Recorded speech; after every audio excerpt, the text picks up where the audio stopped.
Hi guys, welcome back to Fighting Spirit Film Festival 2022. I have a special guest with me. Please introduce yourself. Hi, my name is Ermar Alexander.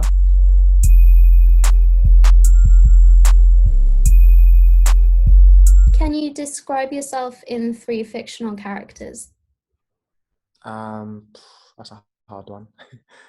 Say Nightwing, Daredevil, and probably say Superman. Can you tell us about the different martial arts you practice?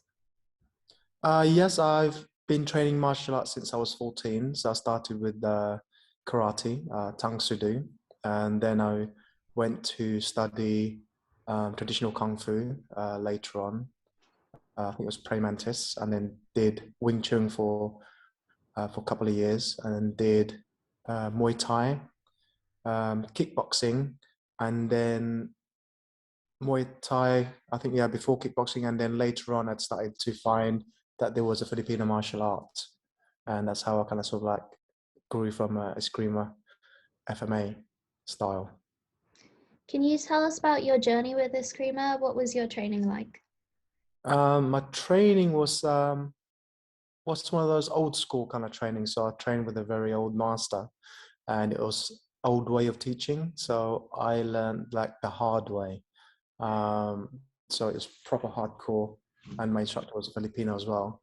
It was like back garden kind of thing training. So it was all good and like 4 hours at a time training. So it was really, really good. You are a multiple British title holder and a 6-time world and international champion. What's it like having these big achievements?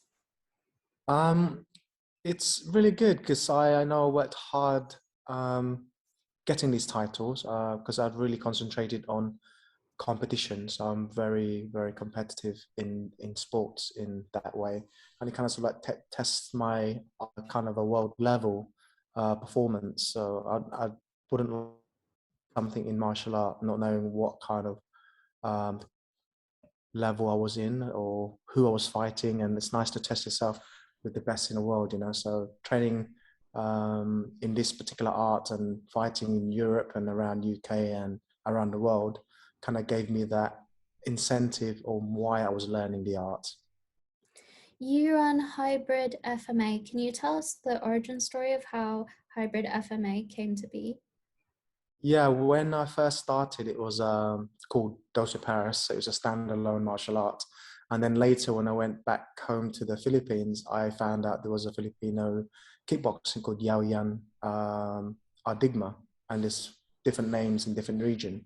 So I started training in Yao Yan, and I thought because I wanted to teach Yao Yan kickboxing as well in the UK, I decided the name needs to be changed from the club point of view rather than style.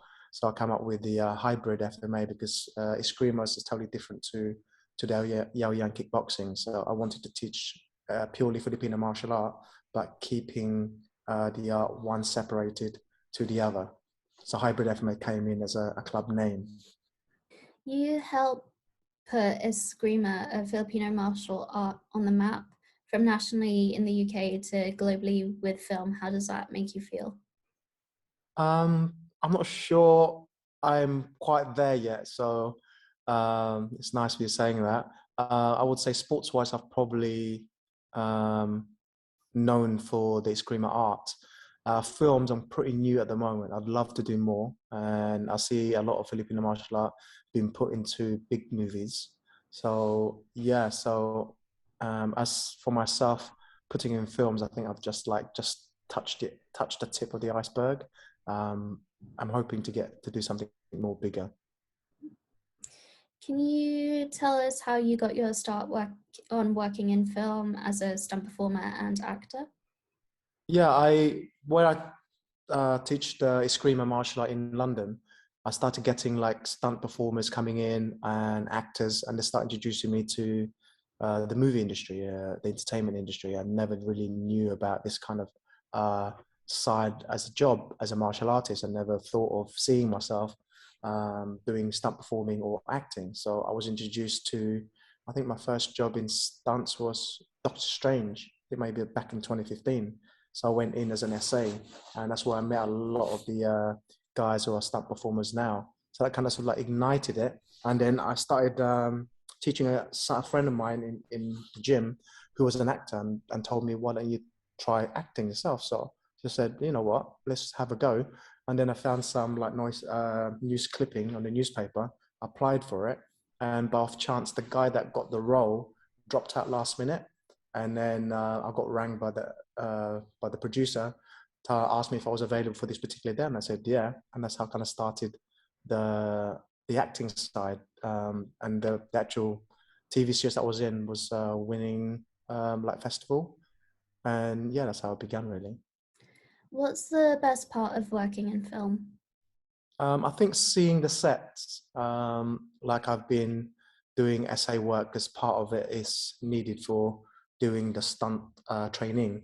So I did a lot of I think done 2 Star Wars. Seeing the set is just amazing.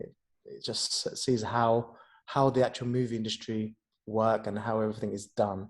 And these movies like what, an hour and a half, and it takes years to produce and develop, and the sets are just amazing, and the people that work around it is like so creative.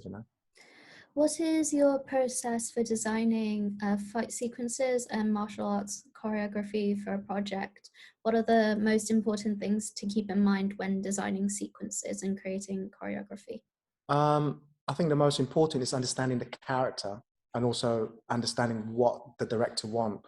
So I work closely, very, very close with the director, what his vision is and what he sees this character to be. So I got to make sure whatever the fight sequence that I'm going to design for that particular character fits within the storyline. And then, of course, what the scene is. Like for Stalkers, it was paramount that the actual fight sequence was designed within the idea of the husband and the partner with a child in mind, and the guy is like a trained martial artist and weapons expert. So I designed it around that character role. Alongside Giedre Jackyte, you both choreographed the short film Stalkers. Can you talk us through the process of creating the choreography for the film?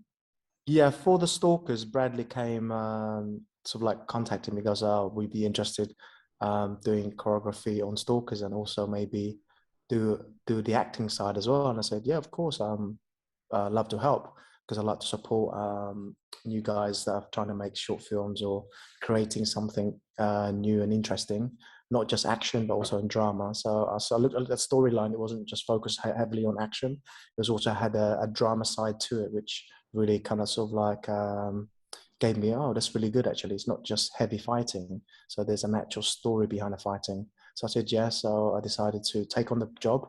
And then because the character, the monster that Bradley wanted to design were this weird demon type kind of thing, and he wanted them to move really weirdly and awkward, kind of demon-like, scary. So I brought along Giedre to do on the project because she's a professional dancer, and she acted as one of the demons at the part where I started shooting with a gun.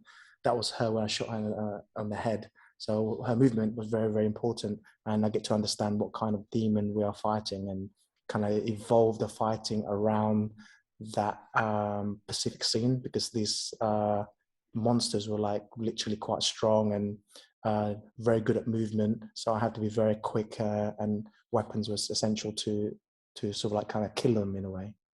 What was your favorite part of the final edit of the short film? The final edit, I think the part um, where my partner dies or gets eaten. I think that was really where she gets bitten by the monsters. I think that was the best part, and where I opened the door, revealing my daughter. She was a very good actress, very young age girl, and she did very, very well. I think that was the best part, the moment where it's like it slows down the scene where I come in, discover that my partner was kind of killed off, and then I discover that my daughter was hidden inside a cupboard, and the kind of revelation that she was alive. I think that was the best moment. What do you see as the future of cinema, particularly action and martial arts cinema? I think it will go a long way. I mean, action has always been there ever since, just say, like James Bond and the old Clint Eastwood kind of style filming in the 70s. I think it will never stop or end. I think it's very, very important, the action genre in actual cinematic filming. I think it will go further and probably be more high tech. We never know. You might be becoming like a robot starts taking over with the stunt stuff and all that. I'm sure the cinema will probably move on to, say, more online stuff like VOD kind of style, because I think that's where most of the films are going directly now. And because of this cinema stuff going on with the virus, it's not helping. But I do love going to cinema myself, watching good movies on big screen. And do you have any upcoming projects that you can tell us about? Yeah, currently I've been asked to choreograph another fight scene for a short film coming in March, and also acting on alongside with the actress who's developing this quirky short film that's basically directed by a female, and majority of the cast are a female lead, which is very nice. This has action into it, but it's like a comedy drama. So I'm working on that, and also I'm also working on a Nightwing fan film, which this guy produced himself last year, and we're just finishing it up for this year, and we'll be starting filming at the end of the month. So I'm choreographing the fight on that one. Also, I have the acting side on that project, which is really nice because I get to do my acting, I get to do my fighting as well, and develop fighting sequence for different characters. So it's really, really nice. And of course, on top of that, I'm still writing my own project. Hopefully, I will be developing it by this year, and maybe to produce to put it into the fighting festival or fighting spirit in June. Fingers crossed, because I've developed something like 5 years ago, but I wasn't quite ready to make it as an actor, or because I'm quite new to this kind of thing. I'm still learning and working with guys who's got experience on the action side. So I think now I've made this project that I've written, hoping to get it done before the festival in June, I believe. September. Now time for speed round. So you pick one film for each category. What is the last film you watched? Today, Hitman's Wife's Bodyguard. That was good. What is the best film made in the last 5 years? I would say Parasite. I love I that was going to movie. say the same thing. That's the only one that came into my head. What underrated film do you think deserves more attention?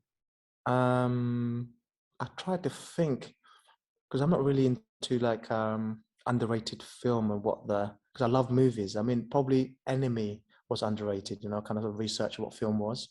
I mean, I watched the movie. I thought that was good, but it didn't do too well for some reason.